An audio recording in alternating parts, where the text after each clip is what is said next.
The following programming is sponsored by Marc J. Bernstein. The views expressed do not necessarily reflect the views of this station, its management, or Beasley Media Group. Entrepreneur, founder, author, and financial advisor Marc Bernstein helps high-performing business owners turn their visions into reality. Through his innovative work and the Forward Focus forums, Marc connects entrepreneurs to resources that fuel their success. Founders Forum is a radio show and podcast where entrepreneurs share their journeys, revealing the lessons they've learned and the stories behind their success. Join Marc and his guests for a mix of inspiration, valuable insights, and a little fun. Now, let's dive in. Good morning, America. How are you? Welcome to Founders Forum. It's a beautiful sunny day. Well, it's a sunny day. It's not really beautiful. It's really hot in Philadelphia. So the show wasn't called It's Always Hot in Philadelphia, but these days it is.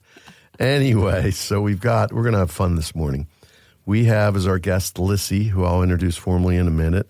And we also have Nicole Dery, who's been on the show before, and she's acting as co-host with me today. So welcome, Nicole. Thank you. Happy to be here. And I'll formally introduce you both in a minute.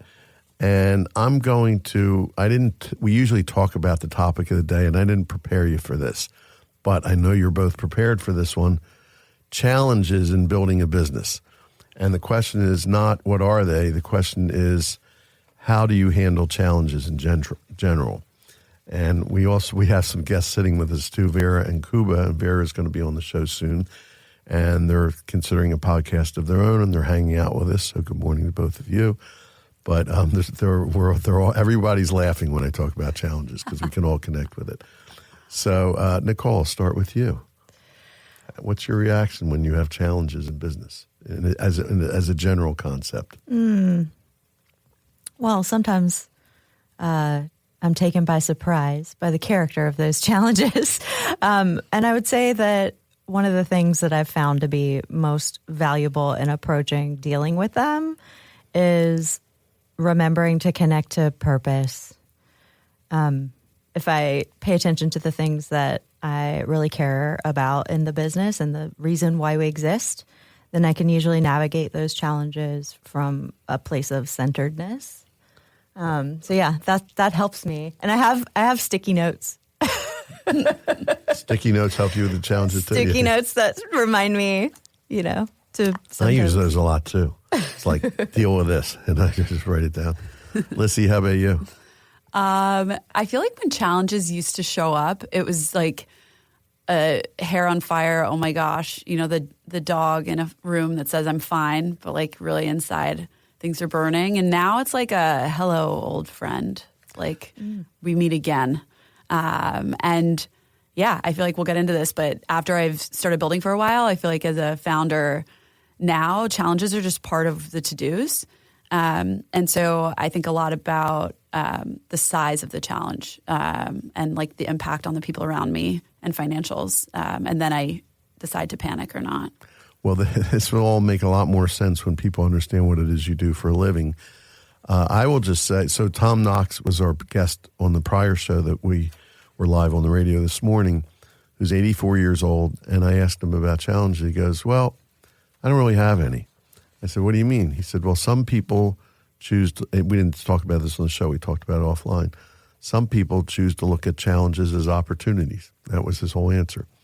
And I have come to that after a lot of years of doing a lot of things that I get a moment, I'd say a moment of upset or panic, or not quite panic. I think it used to be panic, but a moment of observation. And then it shifts to, okay, that there's an opportunity here because you've been through this too many times. So sometimes experience helps you with that, right? Vera's shaking her head. Yes, she gets that. So anyway, but, look, without challenges, there aren't opportunities, for one thing.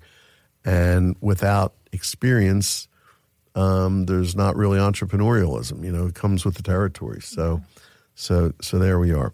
So real quick, I'm going to introduce Nicole again, who's founder and principal of Allelo Design.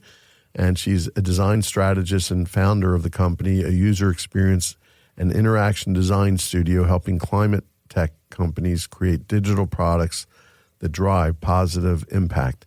a really cool vision. And if you haven't listened to her show, please do, because it was very interesting. And Lissy Alden, who is our guest today, is founder and CEO of MYNDY Mental Fitness. Now that I'm saying it correctly, it makes a lot of sense, and that's why she answered like she did before.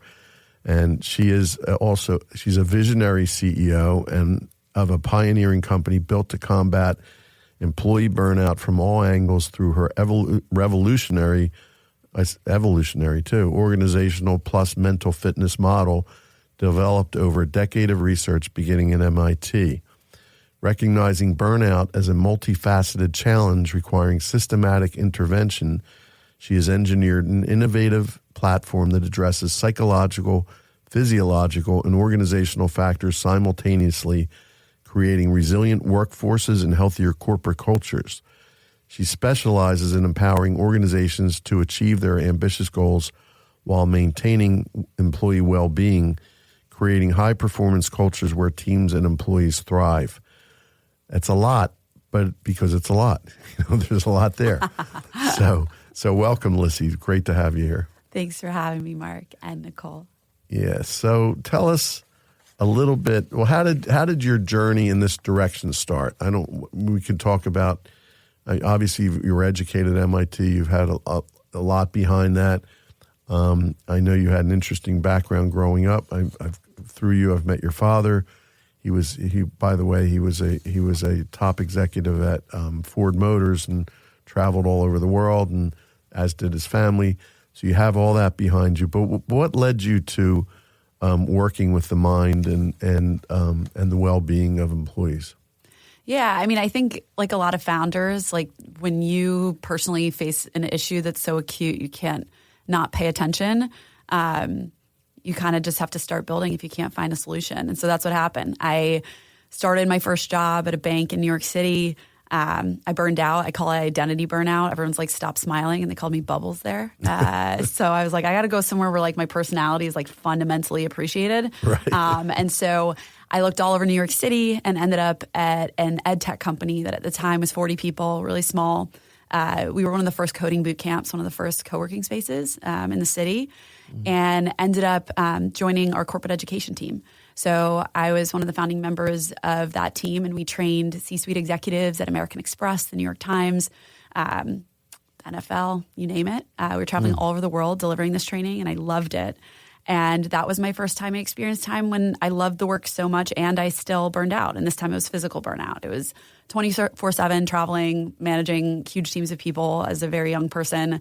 And it was hard. Like I was going to the doctor trying to figure out why my stomach was hurting and where my headaches were coming from. Not a single doctor at the time asked me if I was stressed. I was getting tested for celiac, and I was like, please don't take bread away from me, the whole thing. And then I eventually came to that work was like too stressful for me. And then I started talking very publicly to my friends about it at brunch and dinners, and everyone felt the same way. Like people just weren't feeling good at work. And so just to be clear, this is not about hard work, because I know you work real hard today, right? No. So let's explain that a little bit. Yeah, no, I appreciate you stopping there. I mean, I think a lot of times, people talk about burnout when they're in a job that doesn't feel quite good. For me, I loved the work, but it was really about this inability to turn off. Like I was, working with my phone by my face until, 10:30 p.m. because of our time differences with the team. I'd wake up ruminating, thinking about work before my alarm. And, I'd skip a meal or I'd be running here and there. And I joke, as a food fanatic, you don't skip meals mentally, emotionally, physically without repercussions. And so for me, it was really about overwork. And not having boundaries with my physical health.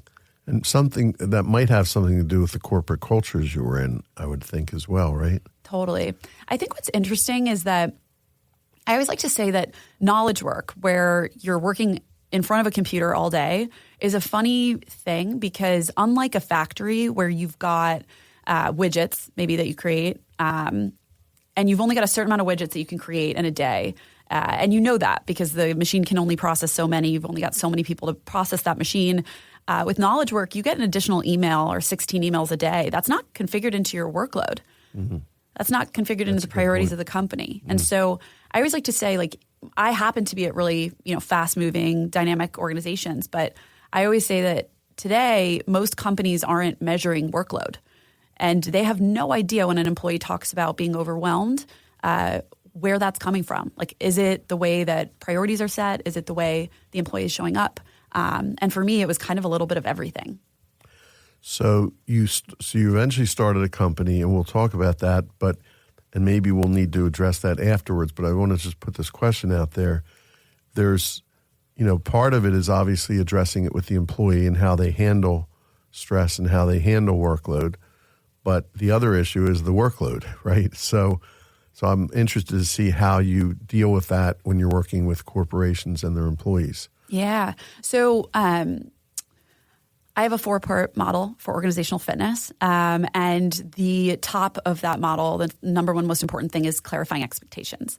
Mm-hmm. And when I say that, a lot of people nod their head, just like you are now, Mark, and say, yeah, that makes total sense. I'm nodding because I did see it before, and I remember thinking that really makes sense. You have to start there. Yeah, you got to start there. And expectations aren't just about the goals of a company. They're really about the priorities within those goals. So priority actually means one. What's the single most important thing a company is supposed to do and the employees within it are supposed to do? And then it's also about behaviors, which are the values or ways in which you're supposed to behave within the context of that company to achieve your goals. And when I think about this idea that most of us are overwhelmed today at work, a lot of times it's because companies themselves aren't structurally clear on those expectations, not just for the individual employee and their workload, but for the actual organization themselves. When was the last time you were in a boardroom or somewhere where someone just really quickly added something to your to-do list or flung out an email to someone because they didn't think that much about it? That's happening at scale. And when you think about teams as the key performance unit of an organization, if the company themselves has priorities and expectations, every team has priorities and expectations. And then individuals have those priorities and expectations for their jobs.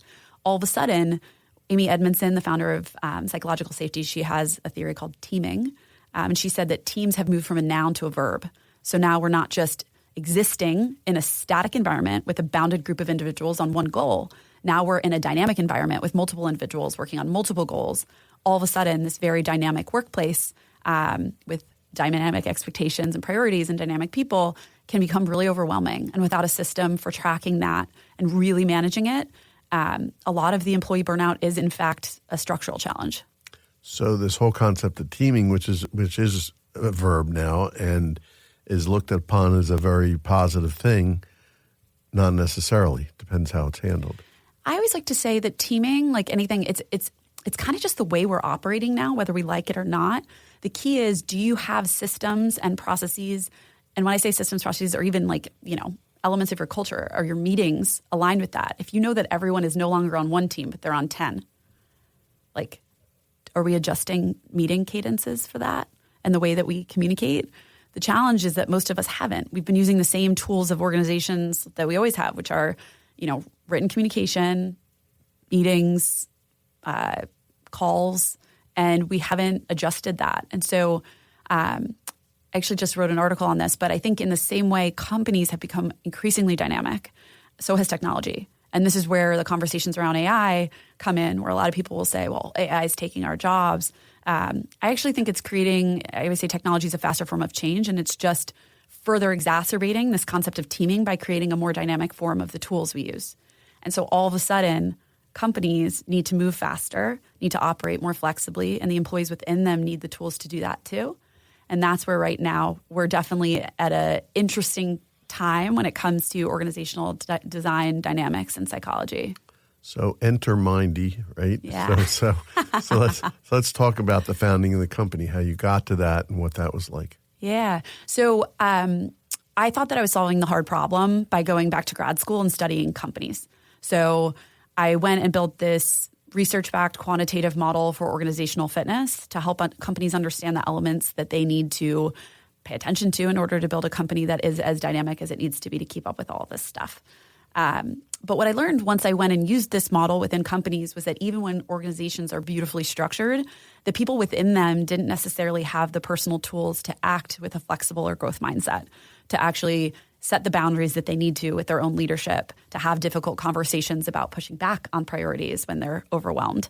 And so I ended up leaving the last company I was working for and starting MYNDY, which started as an exploration of what I thought of as core management capabilities that leaders need today to be flexible and dynamic, but turned into a study of the brain and how the brain works when it's faced with challenge, when it's faced with change.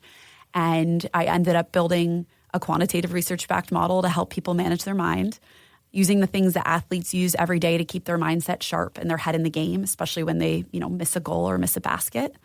And so now MYNDY, again, addresses both the systemic challenges and also the individual challenges we face when trying to adjust and adapt in our very wild universe. So I was just thinking about this because it's adjusting the minds of, it's got to be the adjusting the minds of management as well, and the leaders of the companies, correct? That's correct. Right. So, and as well as looking at the culture, and as well as looking at workplace expectations, et cetera. Yeah. Nicole, did you have anything you wanted to ask? I do have a question. Is it sequential? Like, do you need to help the organization structure itself in such a way that it can enable the people within it to leverage these tools effectively first? Or can it happen all at the same time? Good question. It actually can happen all at the same time. And I think what's really interesting is that when I think about culture change, that really does need to be something that's driven by leadership. There's two theories. One is like bottom-up change, which is that the employees within the company change and therefore leadership is forced to make different decisions. But I have yet to see a really wonderful case study of that happening in a big way fast enough. So when it comes to culture change, I always like to say like the culture is really driven by leadership, which are individuals who have to change their mindset.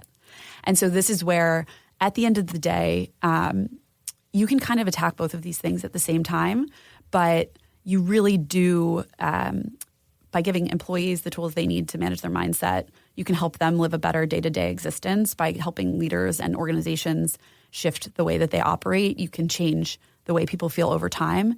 But I say that they can happen at the same time or one before the other. But if you're looking at culture change, it does have to be with the organization. Great question. With that, we're going to take a quick break, and we'll be right back on Founders Forum.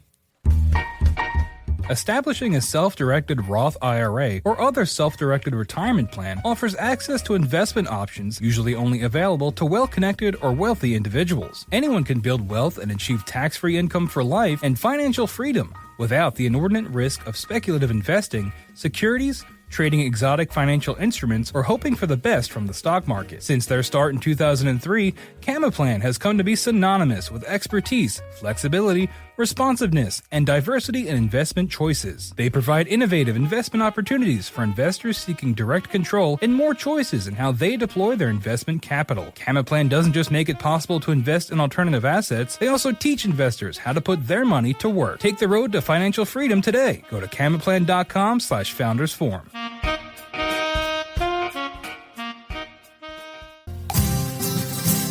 So we're back on Founders Forum, and we're all bopping here in the studio to the music from it sounded like the dating game or something.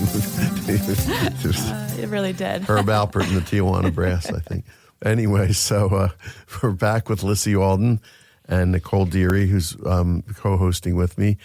So you started the company, and it's rife with challenges. I can tell that just because of the concept of the company itself.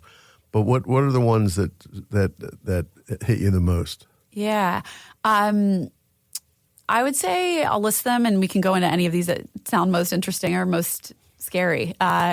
One is that I'm a solo founder. So I grew up as a twin and one of 4 kids. I always thought that I would be on a team of people forever. And for a lot of reasons, that's a challenge because when I'm here in the studio, the business is not moving forward. And when I'm, working on tech, we're not selling. And so, yeah, there's a lot to do. And with one person. Hopefully this show helps your business move forward, though. Exactly. Absolutely. That's part of why we're here. And also connecting with friends is also helpful. Another big challenge is that we're creating a new market. So when I first started the business, I was hoping that we were creating basically a 5 to 20% better solution on what already existed. But the more research I did about the actual technology that we're building, which I'm happy to share more about. There's really nothing like this on the market. And now I spend a lot of time actually working with doctors and therapists in addition to my clients within companies.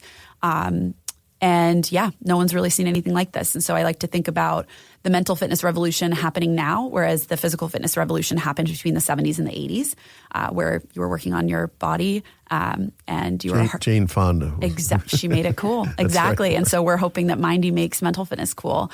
But talking about something that doesn't exist is so you're like the Jane challenge. Fonda of the mental fitness. Nicer words have never been spoken. I really appreciate that. She's we a love powerhouse. her. She's a total.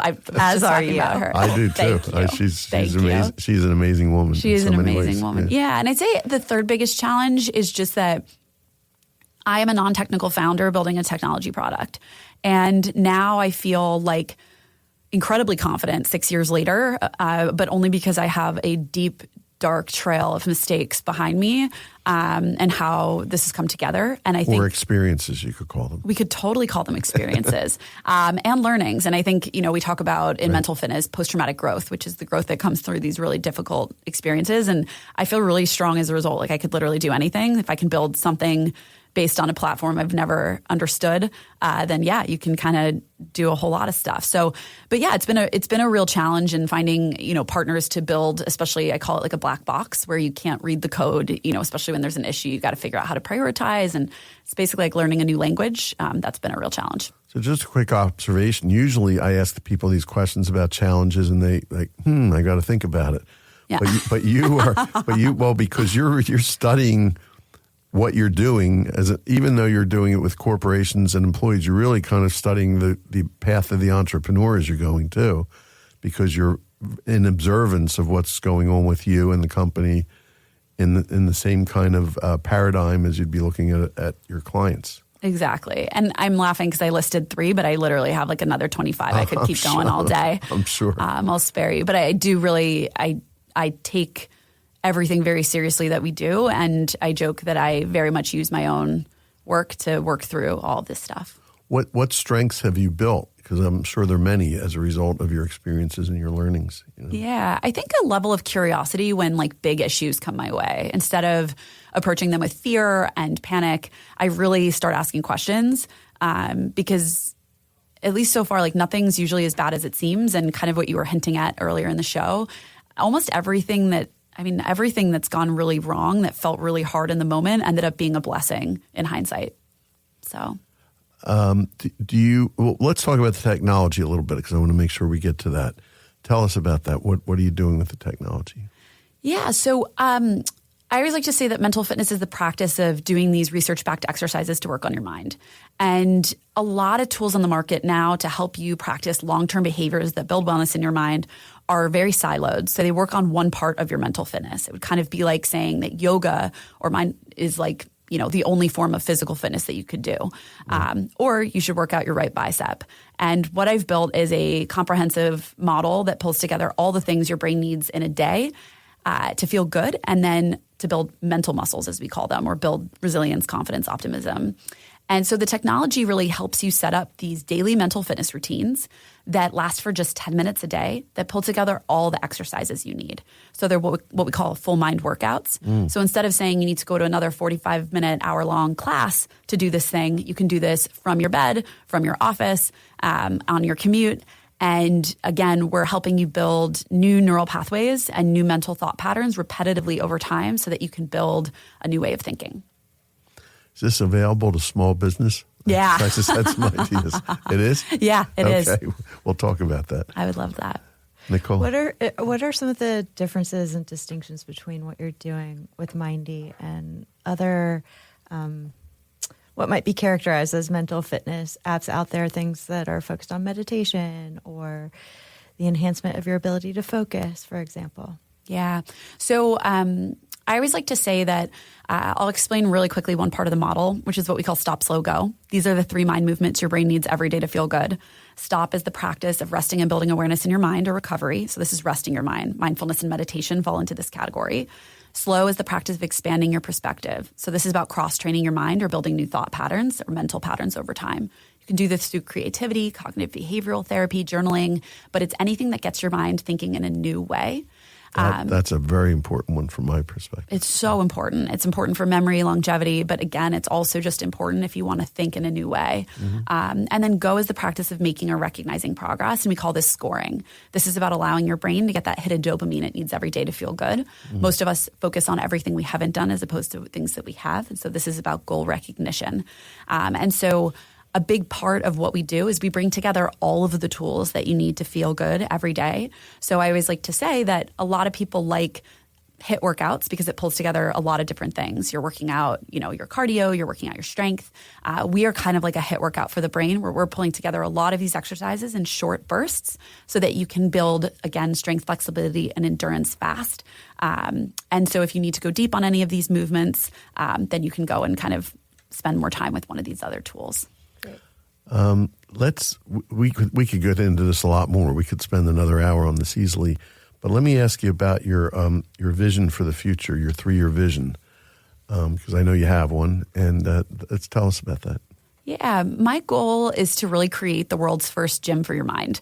When I think about what's going on today, you've got amazing things out there to help people work on what we call mental fitness, again, which is building these new mental patterns. You can go on great retreats. You can go to see Tony Robbins. You can go to a yoga class. You could, at the end of the day, go to therapy. A lot of therapists help with a lot of these things. But we want to be your partner to be there every single day to do the actual reps that you need to build these new mental patterns. And right now, there's really nothing like this on the market. And so we want to be the brand that people point to and talk about. If you think about like the actual vibe, we're Nike. So normally I'm wearing a backwards hat and a sweatshirt that says MYNDY is mental fitness. It's tie-dye and it's fun. When you think about the actual one-to-one in terms of gyms, we're really looking to be more of like a SoulCycle or a Equinox. So this really great experience that people can't wait to spend time with because they like the people there, they like the vibe, and they feel stronger and better when they leave. I am very interested in this because I do things like I am statements. I listen to a little recording of myself every day. I meditate. I talk about all this on the show. But to have a system like that to do that would be unbelievable. Real quick, we're in our outro, but what book are you reading? Because I want to hear about your mind for a second, and then we're out. Yeah, so I'm reading 2 books. One is called Love Money, Money Loves Me. Ah. Yeah. Oh, I got to get that one. Yeah, everyone should read it. It's really fun. And then the other book is a book on coding applications. Gotcha. Okay. So there you go. The yin and the yang there, right? Exactly, okay. Always. Very good. Well, thank you, Lissy Alden, for being here. It was delightful. Nicole, thanks so much for joining us. Thank you, Shane, for your engineering. Thank you, Vera and Kuba, for sitting in with us. And thank you all for listening. We'll see you next week on Founders Forum. We hope you enjoyed your time with Founders Forum and that you found value to take with you throughout your day. Join us again next week for another episode of Founders Forum.